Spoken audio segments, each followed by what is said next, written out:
Pada kesempatan pagi hari ini akan dimoderatori oleh Bapak Sobar M. Jahari. Kalau Bapak Sobar kami persilakan.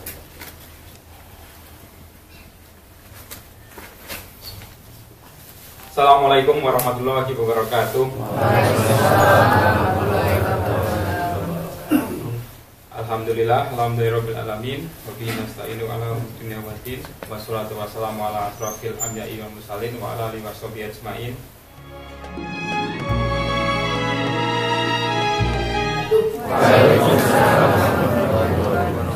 Alhamdulillahilladzi arsala rasulahu bil huda wa dinil haqq liyudhhirahu 'ala dini kulli wa kafa billahi shahida asyhadu an la ilaha illallah wahdahu la syarika lahu wa asyhadu anna Muhammadan abduhu wa rasuluh. Yang kami hormati Prof. Samsul yang tadi sudah diperkenalkan oleh pembawa acara, yang pembawa acaranya belum dikenalkan, nanti saya sedikit akan mengenalkan pembawa acara ini. Jadi tahu semuanya siapa sebenarnya pembawa acara ini. Bapak Rektor, Pak Bun, dan Ketua PCIM, PCIA dan seluruh pengurus dan seluruh anggota Perkumpulan Muhammadiyah Aisyah di Taiwan ini yang hadir pada acara yang sangat amat penting, yaitu upgrading, ya, namanya upgrading pimpinan. Dan sepertinya juga ada tamu ini dadakan dari Bu Fitri dan Bu Elsa, ya, saya akan ketemu dengan Bu Elsa ya, yang juga bergabung. Jangan-jangan bisa modal untuk menunjukkan hal itu. Kalau tidak modern, mungkin Kiai itu cukup dari Kauman mendirikan pesantren saja. Mungkin Pak Bun menjadi salah satu sekarang pengasuh pesantren, tapi ya hanya di Kauman, maaf saja ya. Kira-kira begitu. Tapi Kiai ini sudah membawa bahwa tidak cukup dengan itu, maka dibawalah dengan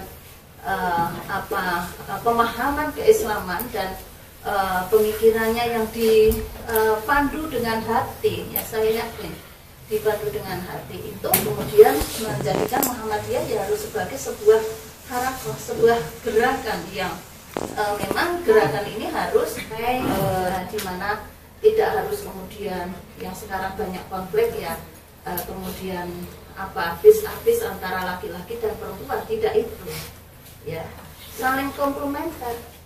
Nah, di situ yang menjadi nilai bagi kita menggerakkan Muhammadiyah maupun Aisyah. Majelis Tarjih tadi, penjaga gawang tadi disebut oleh Mas Sobat, sejak awal juga sudah memberikan nilai-nilai itu. Bagaimana pandangan-pandangan Muhammadiyah terkait dengan perempuan, ya, dengan perempuan. Saya kalau soal tahun lupa, ya, saat Megawati mau menjadi presiden, hitwah, boleh nggak perempuan itu menjadi presiden? Muhammadiyah lebih awal sudah mengatakan tidak ada persoalan, tetapi kan selalu dikapitalisasi untuk kepentingan-kepentingan tertentu, mendistorsi pandangan-pandangan atau nilai-nilai bahwa perempuan itu tidak boleh. Begitu ya, Prof. Ini sebenarnya nanti Prof. Samsul kalau hal-hal yang penjaga gawang itu, ya, kalau saya mungkin bukan penjaga gawang, penjaga bola di luar itu apa namanya, Pak? Anak gawang. Anak gawang, ya. Begitu. Untuk itu kajian, kemudian mendalami mengenai hal-hal yang nilai-nilai ideologis Muhammadiyah itu menjadi sesuatu keharusan bagi semuanya.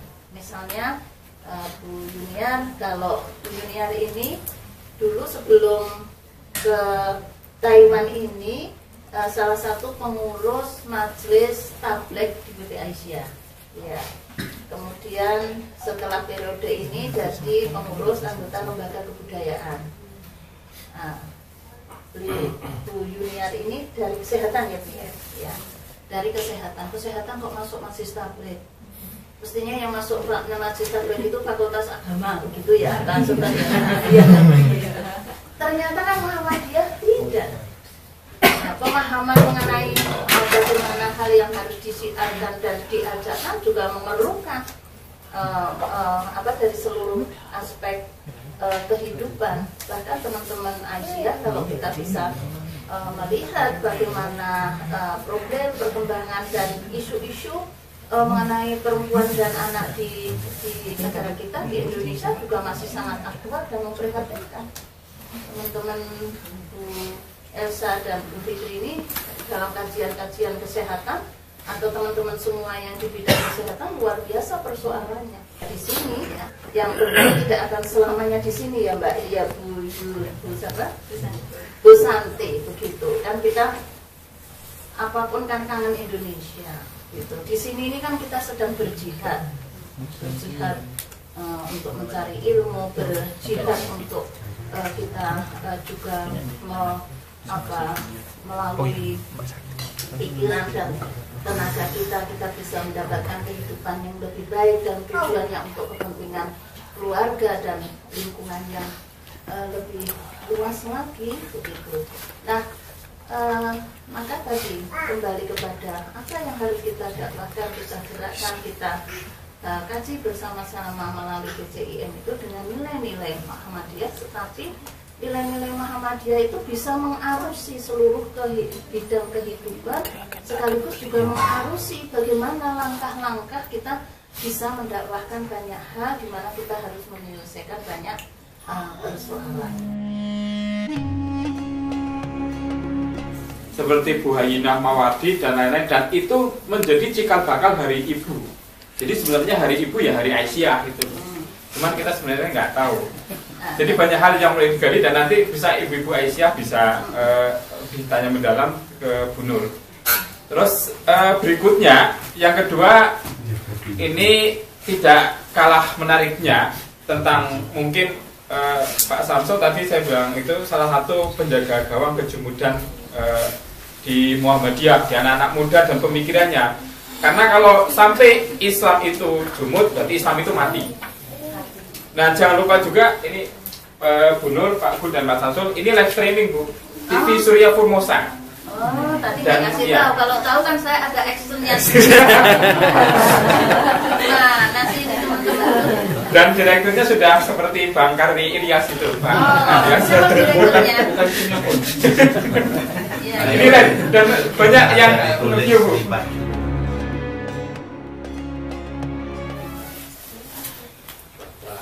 Gunawan Yudianto yang sehari-hari dipanggil Pak Gun. Jadi kalau bahasa Inggris itu Gun itu dibaca yang artinya senjata, panggil Gus. Ya, ini juga dosen UMY, alumni Usuluddin UIN Sunan Kalijaga. Kemudian kuliah di Gajah Mada, lalu menjadi dosen di UMY. Jadi orangnya kecil, tapi kecil-kecil seperti kancil, ya. Akalnya banyak. Kemudian anggota PCIA dan PCIM yang berbahagia sekali. Fa inna lafizatal aish fin nusuk. Jadi melantaulah, sesungguhnya hidup yang nyaman itu ada di perantauan. Nah, jadi Bapak Ibu sekalian ini sedang hidup di perantauan. Saya tidak tahu bagaimana enaknya hidup di perantauan itu. Tentu banyak tantangan, tapi juga tentu banyak hal-hal yang mungkin di kampung halaman kita ditemukan. Amma taroh, tinggalkanlah kampung halaman, niscaya engkau akan mendapatkan sahabat baru di perantauan. Tapi jangan salah diartikan. Terus bapak ibunya tinggal di kampung lalu ditinggalkan sini cari jodoh yang baru. Ini bukan itu maksud Imam Syafi'i. Imam termasuknya kalau kita meninggalkan teman di sana, di sini kita akan dapat teman yang baru. Ya, jadi satu lagi apa namanya, kata-kata mutiara yang sering diklaim hadis Nabi tapi bukan hadis Nabi, itu utlubul ilma wal tuntutlah ilmu walaupun sampai di negeri Cina. Ya, artinya ini juga dorongan ini sebetulnya dakwah ma'ruf nahi munkar dan tajdid. Tajdid itu dua. Satu dalam masalah-masalah keagamaan murni, dalam hal ini ibadah mahdoh, dan yang kedua kehidupan sosial yang dalam Muhammadiyah disebut muamalat dunyawiyah. Dalam kehidupan ibadah mahdoh, kita kembali kepada sunnah Rasulullah secara murni. Ibadah, karena dalam agama Islam secara umum itu ibadah dan kehidupan sosial itu kaedahnya berbeda, bertolak belakang. Ibadah itu adalah tidak sah kita lakukan selama dia tidak bisa dikatakan. Dalam bahasa Arab al-aslu ibadah itu apa? At-tahrim hatta yakuma dalilun ala syar'i. Di ibadah itu tidak boleh dilakukan selama tidak bisa disyariatkan. Jadi tidak ada sholat tahun baru, ada Nabi sholat tahun baru. Kadang-kadang kita ada dirinya sholat, tapi kita sholat tahun baru.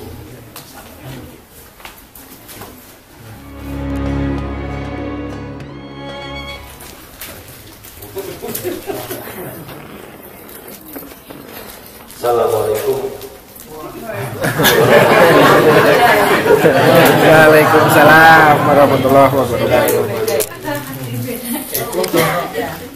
Jadi saudari-saudari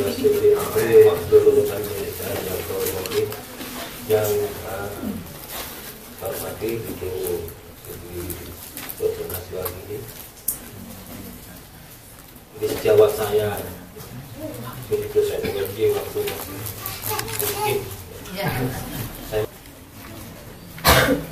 sekarang bukunya belum jadi, karena itu menarik karena saya melihat memang ini merupakan respon strategi yang ditetapkan oleh masing-masing ketua umum, itu merupakan respon dari situasi yang memang saat itu terjadi. Karena saya punya keyakinan bahwa bernama makruh dan bernahi mungkar itu membutuhkan strategi yang sangat cerdas di dalam dunia yang semakin kompleks ini. Kalau dulu barangkali pada saat awal gerakan-gerakan Darwis atau Haji Ahmad Dahlan cukup dengan al-ma'un. Bagaimana kemudian dia memelihara orang-orang fakir, miskin, diberi baju, diberi makan, kemudian diajarkan sholat dan seterusnya. Tetapi pemahaman terhadap al-ma'un itu kan tidak kaku, harusnya gitu. Dalam konteks yang lebih luas itu adalah ekonomi, tidak. Tapi juga sekarang bisa kita kembangkan lagi bahwa kemiskinan itu bukan cuma kemiskinan dalam arti itu, dalam arti ekonomi, dalam arti sempit, tapi juga kemiskinan di dalam untuk menerima sumber informasi yang benar, kemiskinan untuk bisa menerima perkembangan teknologi. Ya. Bagi orang-orang yang terjadikan dari pusat isu kemasyarakatan yang orang ini bisa disebut sebagai miskin. Kelompok-kelompok orang yang kehilangan kesempatan untuk bisa memajukan kualitas dirinya, termasuk kemajuan kualitas kesehatannya, kesejahteraannya secara umum, ini bisa dikategorikan masuk ke dalam apa yang disindir di al-ma'un tadi. Oleh karena itu ini menjadi hal yang bisa kita perdebatkan. Kalau ada sekelompok orang yang mencoba untuk menghalangi arus informasi yang benar, ini contoh yang paling konkret belakangan ini. Artinya kita menjadi bagian dari orang yang membelokkan informasi, maka tentunya kita termasuk orang-orang yang masuk dalam orang yang suka mendustakan agama, sebagaimana yang disikir dalam Al-Ma'udah. Keadilan, birokrasi, kestabilan pemerintahan, itu Muhammadiyah dalam berkembang sangat pesat.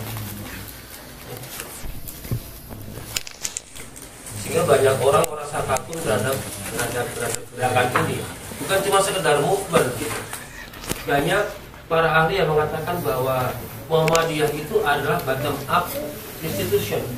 Jadi institusi yang bergerak dari bawah.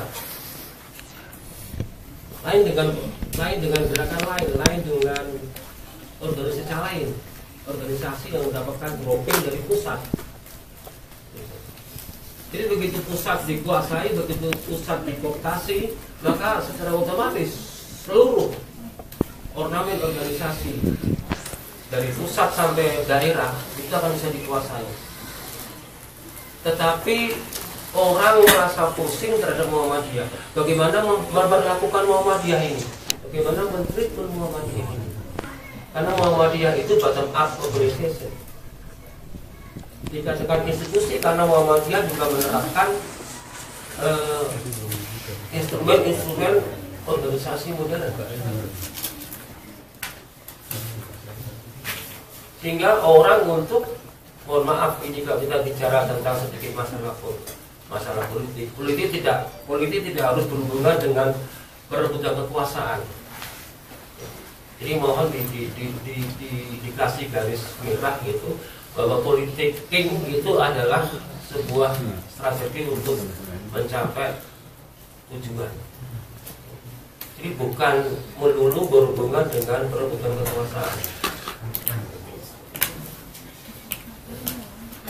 Muhammadiyah dengan diam-diam dari pengajian ke pengajian muncul kemudian klinik. Dan dalam waktu sekian tahun kemudian klinik berkembang menjadi rumah sakit. Gerakan senyap. Ini bukan komunis.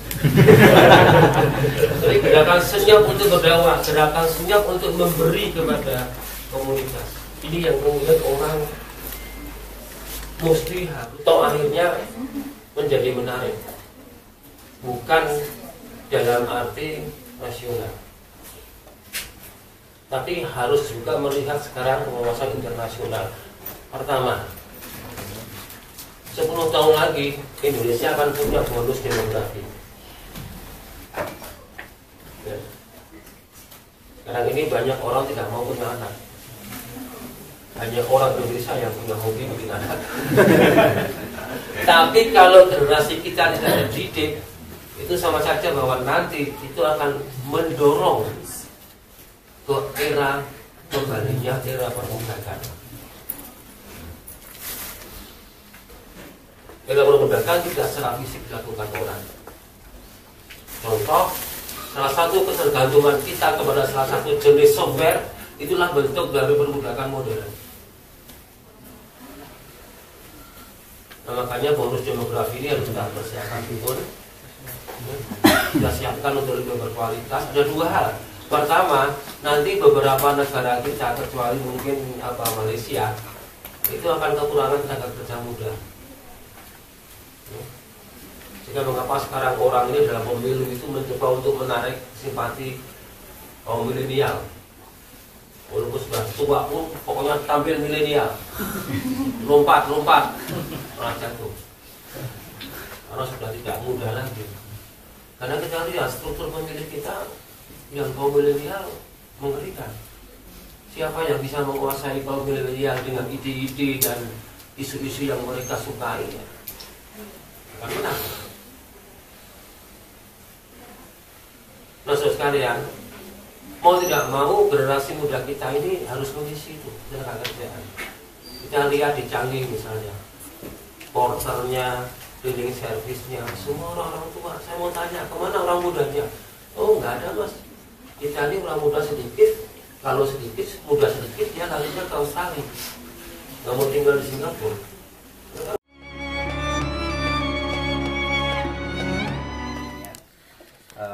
Mungkin saya diamanahkan untuk menjadi ketua majelis tabligh di sini, dan nggak tahu saya sampai sekarang nomenklaturnya ada tarjih atau enggak. Nama saya Abu Bakar, saya alumni Mualimin, juga alumni Mualimin Muhammadiyah angkatan 2005, kemudian UMY tahun 2011 lulus. Dan ketika saya berada di Taiwan ini ya karena mungkin kebetulan ada dua sebenarnya, satu lagi anaknya Pak Sunardi, tapi beliau sepertinya sudah pulang ke Indonesia karena ada beberapa kendala kemarin, kemudian pulang. Kemudian banyak yang bertanya karena terkait dengan kita yang berada di negara minoritas ini, banyak sekali permasalahan-permasalahan yang tidak kita temukan di Indonesia. Kalau yang sering kali pertanyaan-pertanyaan itu adalah terkait dengan tentunya paling banyak adalah tentang makanan, karena makanan itu teman-teman kita banyak yang datang ke restoran lalu kemudian di situ menjual sesuatu yang dilarang di agama Islam. Nah, kira-kira yang nama subuh itu potret pada jam yang berapa? Jadi memang ada dugaan-dugaan waktu subuh kita sekarang ini agak terlalu pagi, karena di pedoman tarjih itu yang belum diubah-ubah sejak dari zaman dulu, itu waktu subuh itu masuk ketika matahari berada 20 derajat di bawah ufuk. Itu kepagian. Jadi bisa nanti Anda bisa aja menggunakan karena kepagian bisa 18 derajat di bawah ufuk. Nah, itu tinggal hitung aja dengan software itu 18 derajat di bawah ufuk untuk kota Taipei itu jam berapa? Nah, jadi bisa digunakan itu apa mawakib dakwah. Dia mengatakan beragama itu jangan terlalu ekstrim. Lalu dia ngutip hadis. Hadis itu barang siapa yang mengekstrimkan dirinya dalam beragama, maka dia akan disempitkan oleh agama itu sendiri. Ya seperti tadi mau makan itu piringnya bekas ulang makan babi, itu termasuk garpunya dan pisaunya segala macam. Nah, kalau itu diusut-usut, katanya kuali menggorengnya sebelumnya goreng babi, kalau itu diusut-usut ya tidak jadi makanan. Nah, jadi nanti majelis haji akan saya minta bidang fatwa untuk membuat fatwa itu khusus mengenai yang seperti itu, karena daging segala macam. Tapi fatwa yang kedua, selama dia tidak disembelih atas nama selain nama Allah, maka itu sah. Nah, jadi itu. Nah, jadi tapi nanti ini belum putusan kaji. Nanti saya akan bahas dengan teman-teman di kaji. Kalau saya ya saya mengambil mazhab yang kalau itu sapi ya sudah dimakan sapi. Lo kan nggak dipotong pakai basmalah. Ya apa namanya, yang penting tidak disembelih atas nama bukan nama Allah. Ya. Jadi apa namanya? Tapi nanti kita akan khusus mengenai ini akan kita kaji. Ya, memang saya teringat itu fatwa Kiai Haji Mas Mansur itu. Ya kalau semuanya diusut-usut, nah, itu dia nggak jadi makan. Ini pengalaman juga tahun 2017 saya ke Filipina bersama FKIK Pak Bun. Lalu panitianya sama itu segala sesuatu dibeli baru. Gelasnya baru, sendoknya baru, garpunya baru, piringnya baru. Dia bilang, Pak, ini semua serba baru. Pak, kok sampai begitu? Ya kamu kan nggak makan babi. Ini bekas-bekas babi ini ya kami Jadi semua itu baru, jadi tidak seperti itu. Yang penting kan barang itu sudah bersih. Gitu. Yang dilarang itu kan kita makan babi, bukan makan di tempat yang semula bekas babi. Kan, jangan makan daging babi. Jadi itu seperti Kiai Haji Mas Mansur tadi, kalau diusut-usut kuali tempat gorengnya sebelumnya menggoreng babi, dia juga jadi makan. Ya, jadi itulah. Jadi prinsip agama itu adalah prinsip at-taysir. Inna ma'al usri yusra. Nabi juga bersabda, saya itu diutus bukan untuk mempersulit, saya diutus untuk membawa rahmat. Jadi agama itu tujuannya bukan membatas-batasi manusia, justru tujuan agama itu adalah memberi fasilitas kepada kehidupan manusia supaya hidupnya nyaman, ya, hidupnya baik. Jadi seperti itu, bukan untuk sulit. Walaupun kita tidak boleh mempermudah-mudah agama. Nah, jadi saya kira itu